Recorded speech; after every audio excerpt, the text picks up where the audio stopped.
Guys, welcome back again. This is Bliss Bar TV tutorial. Pero as this moment, wala na po tayong tutorial. So, magbibigay po tayo ng reaction video from the other content creator na gumagawa ng tutorial. Kagaya na dito ngayon na si Robak on. So, mostly sa kanyang mga tutorial ay mga solar system, paano pagaganahin mga solar system, from inverter to battery, to using mga aircons or anything kinds of solar system. So, siguro magbabago po ang content natin sa ating YouTube channel. Magbabase na po tayo ngayon sa tutorial ng solar conversion from DC to AC. Okay? So, mabibigay po tayo ng reaction video kay Rod Back On. Rod Back On pala, sorry po. Si Rod Back On. For correction lang po, si Rod Back On. So, visit lang po kayo sa YouTube channel niya kung gusto niyo po ng more tawag nitong tutorial regarding po sa solar system.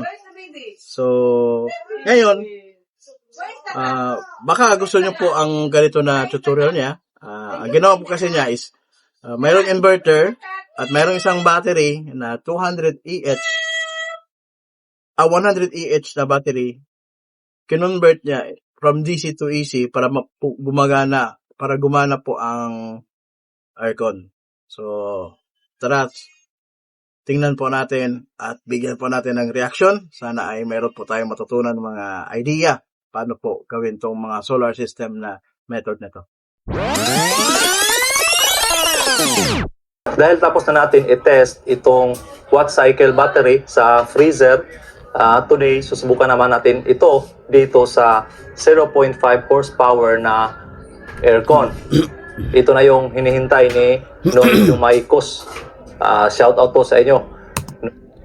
So, as you can see po, mayroong isang aircon, mayroong isang inverter, mayroong isang battery na 12 volts, 100 EH.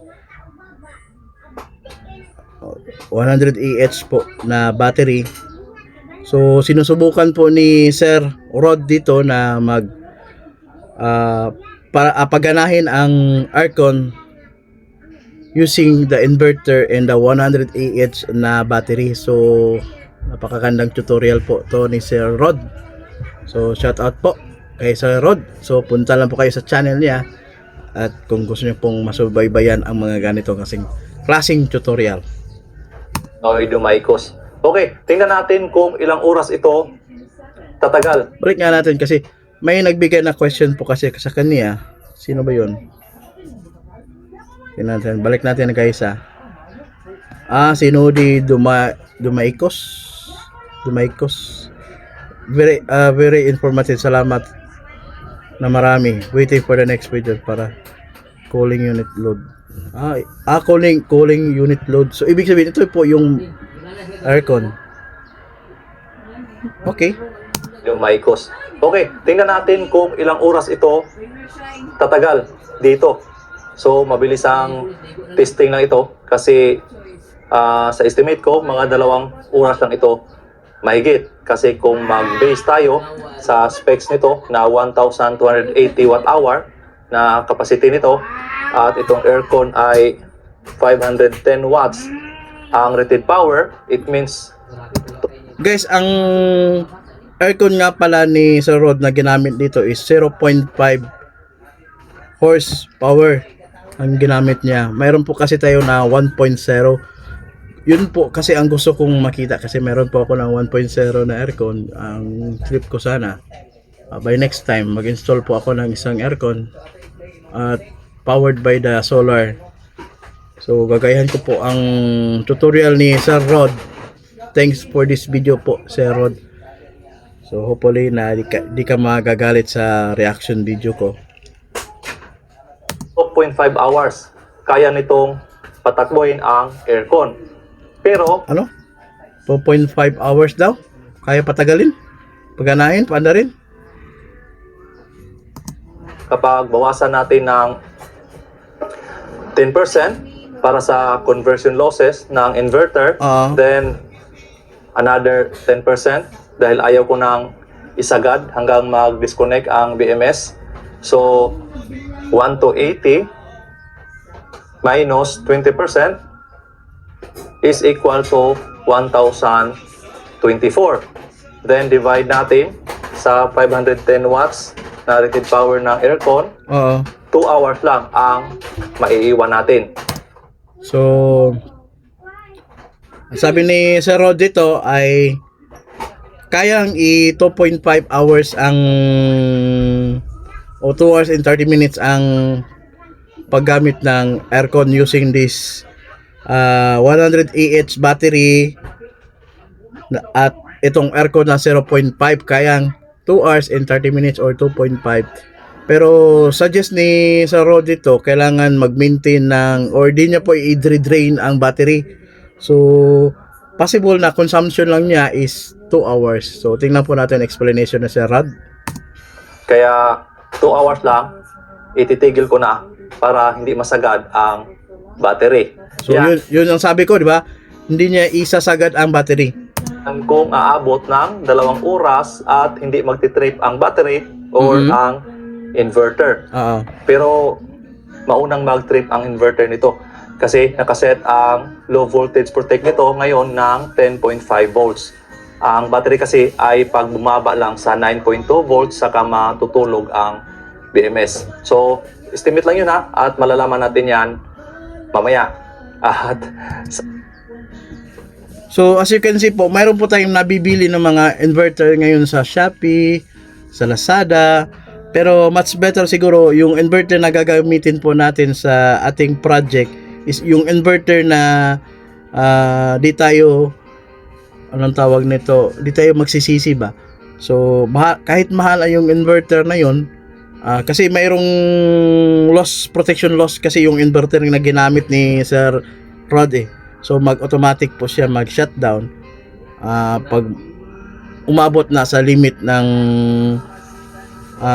source energy niya or sa battery, yung battery niya, so automatic mag-shutdown. So, ito po yung iniiwasan ni Sir Rod na mag-shutdown yung inverter niya, baka masira si tawag nito, si aircon niya. sana okay pa itong aircon dahil 7 years na itong nakatambak at hindi na napatakbo since. Pero okay naman ito nung tinanggal dahil nagpalit ng mas malaki. Okay, so hindi na natin patagalin. Simulan na natin. Simulan na natin.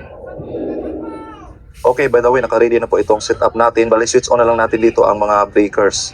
Ito munang circuit breaker ng battery to inverter ang uunahin natin i-on. Okay, as you can see po na meron po mga circuit breaker si Sir Rod. Safety first po tayo kung mag-install po tayo. So, kailangan pala ng mga ganitong mga bagay, mga circuit breaker, in case na mayroon po tayo mga shortage, automatic po siya mag-off o mag-switch off. In case po, pag may short circuit po. Ayan, kung napanood nyo yung testing ko ng freezer, maliit ang DC breaker na ginamit ko doon kasi maliit rin naman ang wattage ng freezer. Now, switch on natin itong inverter natin. So ayan, kung makita nyo, full charge ang battery natin, nasa 13.8 volts. Yes. Ayan. Okay, so next natin i-on ay ang AC out. Then, ito.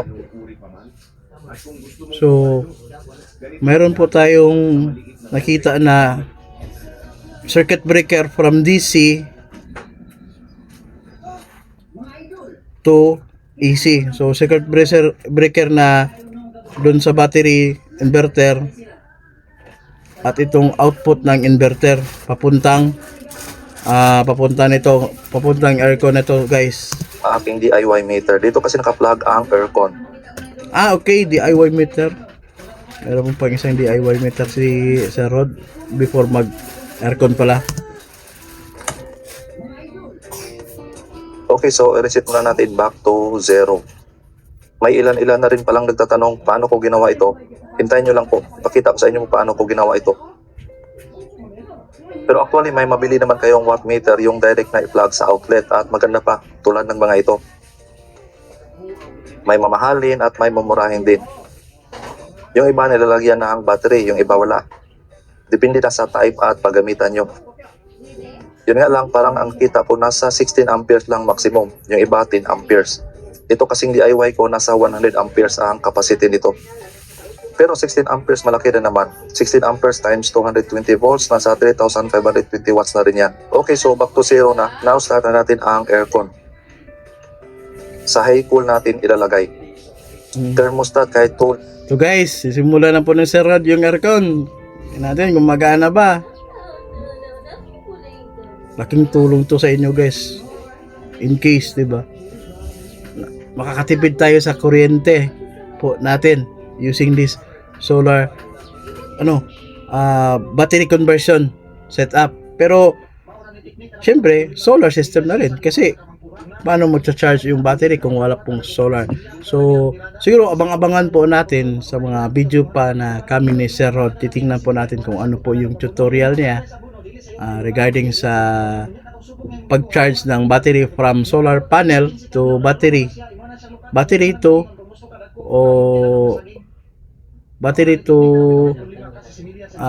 inverter going to output na po ng mga devices. Lang dahil hindi naman papara itong aircon. Continuous ang under nitong aircon ngayon kasi yung buga ng mainit na hangin sa likod, dito lang din naman sa room. Anyway, hindi naman ang lamig ng aircon ang itetest natin, ang total runtime naman. So ayan na. Start muna natin pala ang timer.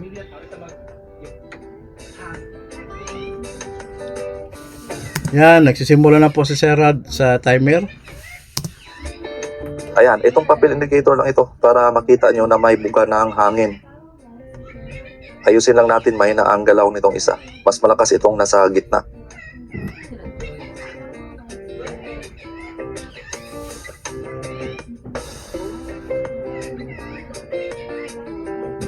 Okay, so nasa 470 watts sa ngayon.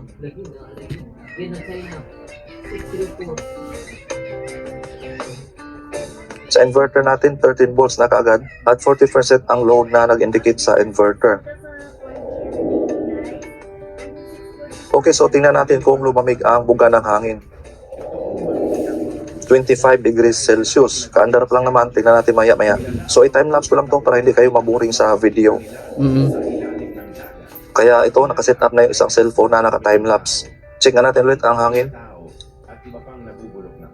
Ayan, lumamig din naman ang buga ng aircon. Ulitin ko, yung mainit na buga ng condenser ay umiikot lang dito sa room. Okay, so time-lapse video muna tayo. Kung ayaw nyo panoorin ang time-lapse video, forward nyo na lang. Ice in my veins, I've been driving this train. Years in this lane, there's no stopping this flame. Cause I came to the game and I changed it to play how I like, rearranged it to my own domain. Yeah, I got what it takes, made lots of mistakes, taking shots, skipping breaks, feeling lost, feeling great. Imagine nyo guys, isang battery lang, 2 hours na. So, kung gusto nyo po na medyo matas-taas na time duration sa paggamit ng ating battery, so dapat siguro, for example, may 500 EH tayo na battery. 500 EH, mayroon po tayong 10 hours of running time. So, yun ang gusto po nating malaman by next time. Kung paano po natin, ano po ba ang proper setup ng solar system para gumana ang ganitong bagay. Okay? Popping off, singing straight, never Abang-abangan nyo guys. Maghanap po tayo ng isang video na pwedeng ganyan. Ano ang competition. So, abang-abangan nyo po dito sa channel na to. Hopefully po nagustuhan at mayroon po tayong natutunan sa mga energy saving na kagaya nito. So anyway, this is a reaction video by Sir Rod. So subscribe po kayo sa YouTube channel niya And don't forget to subscribe on my YouTube channel also. I've never changed, all the squad here to play, and I've got something to say, yeah. I work hard each and every day, I get lost in the words I say. I don't push pause, no I push play. I won't stop till I make a change. I withdraw on the things I make. I turn flaws into flawless traits. I build tall, never capped in space. I won't stop till I hear him say,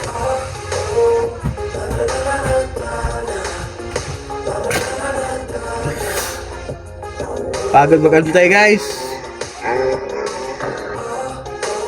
Pero pinapakita lang ni Sir Rod na legit po ang tutorial niya. Ito yung patunay na legit ang tutorial niya. Sabi niya, after 2 hours, Okay, papatay so niya po. nag-shutdown ang inverter after 1 hour and Nag-automatic shutdown ng inverter. So, hindi siya umabot ng 2 hours. Pero almost 2 hours pa rin, di ba? So, si mismo sa inverter ang nag-automatic na mag-shutdown. So, kung i-base po natin para safety po ang device po natin, kagaya ng aircon, di na po natin paabutin ng 2 hours. Maybe pinaka-standard po natin every battery na 100 AH, 1 hour and 30 minutes. So, 1 hour and 30 minutes times times 2. Mayroon na kanang 2 hours, 3 hours. Kung 4, may 6 hours ka. 6 hours. Kung 5, may 7 hours and 30 minutes ka na mag-run po ang air condition mo pag gabi. So, pwede na rin, di ba?